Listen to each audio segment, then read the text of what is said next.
Welcome back to the Ciel Power Podcast. My name's Scott. I'm here with Farah. We're having a great time. Farah is a green building expert. She's a licensed architect. She's a LEED certified professional, and she's putting together, as part of a larger group, the next generation of building codes. So we're humbled and honored to have Farah here in the studio. Renewable Farah on Instagram. Stop what we're doing and go follow her right now. She puts out amazing content. But this is part 3 of 5. We're delving into what homeowners should be on the lookout for in their houses. We have Farah here. She's going to jump right into it. Farah, what's our next topic? So we're going to talk more specifically about HVAC and plug loads. So really just equipment in our home that we can control. Okay. Now, with equipment, there are things that our professional can help with that we can engage an energy auditor to really help us leverage. But in order to do that, we should also first reduce our loads. We should understand our loads and how to optimize them. And so there are a few things that we can do. But keep in mind that an energy auditor or a contractor professional can help you with more complex things like equipment sizing. Do you have the right sized equipment for your home, or is it oversized? Is it producing too many loads that you just don't need for your footprint? Ductwork leakage, your distribution system, how air travels throughout your home. Is that being sealed properly? Again, your professional can help you with that. And a blower door test to understand if your home is meeting the required air changes per hour and if your ventilation is just right.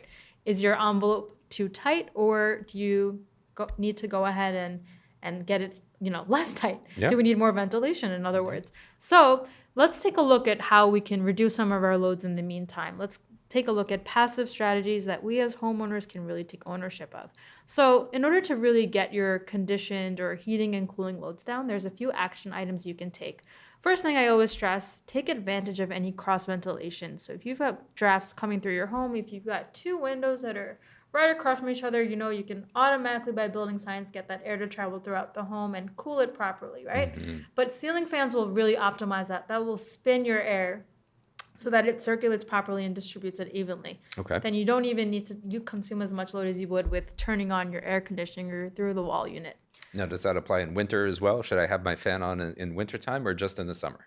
Let's keep in mind that hot air rises and cold air sinks. So if hot air is rising and your ceiling fan is going, as long as it's actually distributing the air, then you're fine. All right, that's great, Farah. Thank you. What other passive strategies should we be thinking about? So we should also be paying attention to the orientation of our home, so where our home is facing the sun. Okay. So on our east and west orientations where we're getting a lot of the sun exposure, you want to keep those blinds and curtains open when you want sunlight in the winter.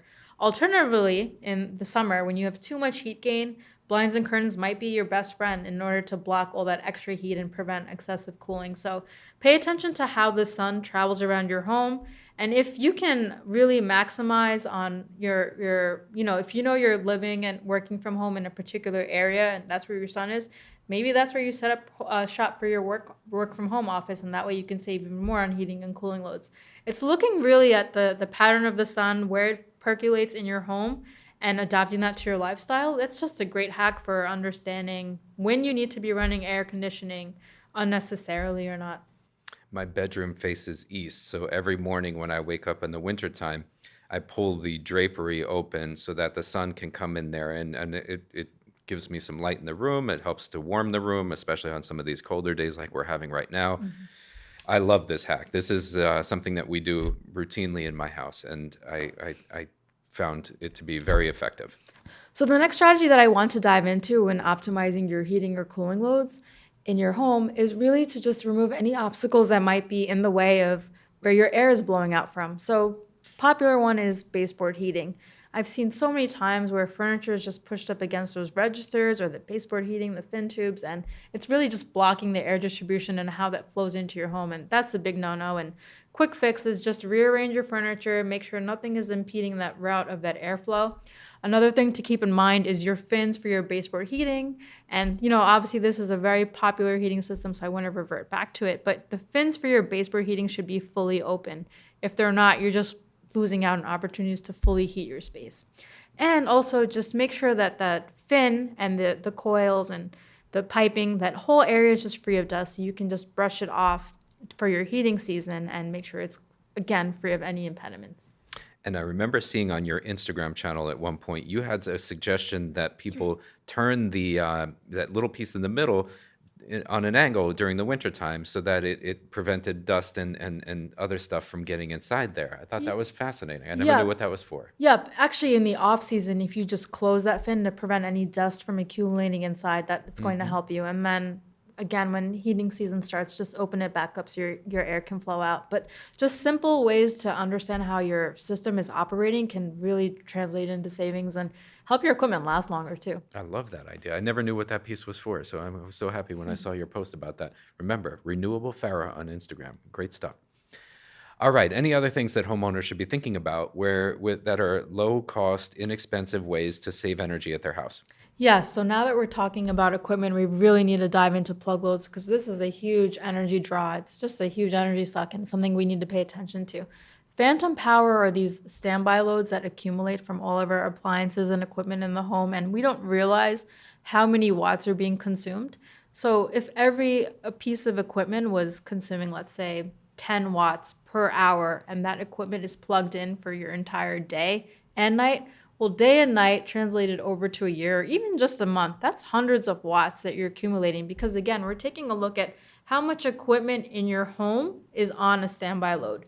So that could be anything from your old VCR, which outdated is going to draw a lot of power.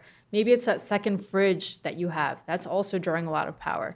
Those old DVD players that are in your guest room, and then just anything that you're using on a day-to-day basis in your kitchen, video game consoles, TVs, etc. These are all drawing power. So even if you've shut it off, there's a standby load that's being accommodated for. Now, the newer modern equipment, they do have an auto shut off, but even though they're plugged in, they're still drawing power. So just keep in mind that if you can take that equipment and just strategize and put it all onto one power strip, that power strip can be connected to a timer or an automated shut-off control, and you can save hundreds of dollars a year. Wow. I remember the cable companies got in trouble for that. They were making these cable boxes that used a ton of energy even when they were turned off, and I think they've been correcting that, but I know that was a big thing. So Thank you, Farah. Thank you. Huge. So all of these different things. I know in New Jersey, the marketplace, the utility company, actually, they've set up these online marketplaces where you can buy a lot of these different things, smart surge protectors that turn on automatically, and they turn off devices that they turn off power to devices that aren't being used. You can buy these types of smart power strips at very discounted rates here in New Jersey on your local utility company's marketplace. I'm sure that's probably the case with other utilities around the country. But just Google that and just see if there's any places in your area that you might be able to save money and buy these things a little bit more either subsidized or inexpensively. But thank you, Farah. That was amazing. Any final words for the folks that are watching now? I love what you said about the utility programs and providing incentives. A lot of the local utility providers are providing incentives for upgrading your equipment. So heat pump is a popular one, an upgrade to a heat pump for your home. That's a popular incentive or tax rebate that might be offered by your local utility program or even by your state government. That's something that we're seeing in the Inflation Reduction Act, this big push for heat pump and electrification. So take a look at where your dollars can be earned just by installing that. Awesome. Well, thank you for tuning in. Renewable Farah on Instagram, Ciel Power on Instagram. Like, subscribe. If this was helpful, please let us know. If this wasn't helpful, please let us know that as well. And if there's other topics that you would like us to delve into, we're hoping to make this an ongoing partnership. So if there's other topics that you want to know more about, please leave that in the comments as well. Thank you very much. Thank you.